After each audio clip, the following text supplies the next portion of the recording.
Hey guys, it's Glenn from glenscarcollection.com, and the auction is now over on Bring a Trailer of the S2000, formerly owned by Graham Rahal. If you didn't see my other video from the other day, it is a 2009, which was the last year the S2000 was made here in the United States, and it only has 91 miles. That's right, not 9,000 or 900, 91 miles. I don't think we've seen a car auction off that's really this close to new in the S2000 world. Now, there's been some auctions of low mileage cars, and we'll get into that in this video, and I'll give you the results as well.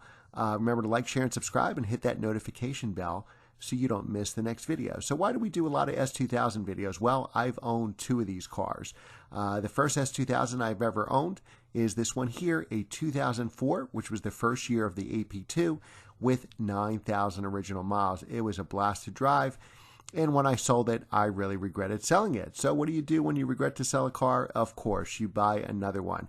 And this is my 2006 S2000, all original, with only 11,000 miles. Regrettably, I sold that one as well. Now the S2000 market is starting to take off like I had predicted.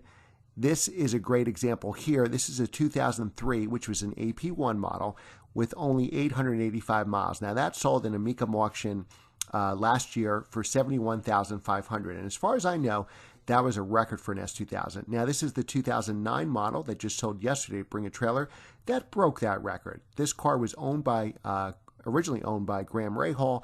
He sold it to somebody who we thought, I guess, was going to keep this car forever, but that guy put it on Bring a Trailer, and it just sold yesterday evening. So this is a record price.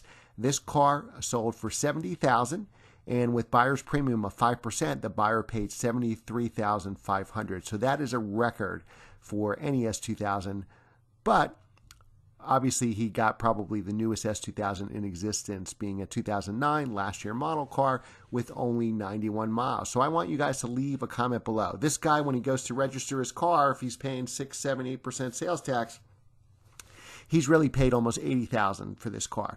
Now, obviously, he'll have to keep it low mileage. He'll probably never be able to drive it, but do you think this car is a good investment? It's certainly one of a kind.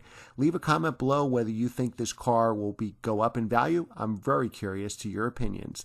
Remember to like, share, and subscribe, and hit that notification bell so you don't miss my next video, and I will see you next time on Glenn's Car Collection.